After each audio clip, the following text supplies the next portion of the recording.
Assalamualaikum, kembali lagi dengan channel Kak Wit. Kali ini Kak Wit akan membagi resep cara membuat cookies.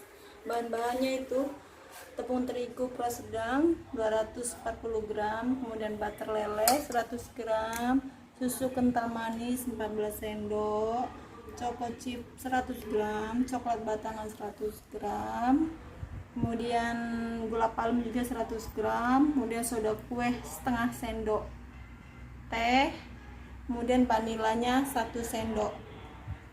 Kemudian kita akan lakukan cara pembuatannya ya. Coklat batangnya ini setelah kita potong-potong, kita masukkan dulu di kulkas ya sebelum kita pakai. Campurkan butter lele dengan gula palem, kita aduk pakai mixer aja ya. Aduk sampai rata. 1 sendok susu kental manis ya. Kemudian kita aduk sampai rata ya.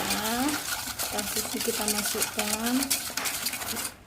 Setelah dicampur rata ya seperti ini, kemudian kita sisihkan. Kemudian baking sodanya kita masukkan di terigu serta vanilanya. Lalu kita masukkan ke adonan yang pertama. Tepungnya tapi jangan sekaligus ya, perlahan, lalu kita aduk.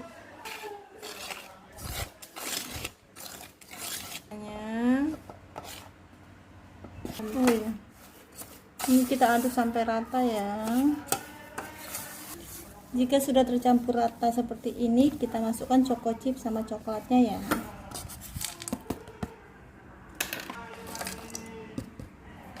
Kita campur hingga rata.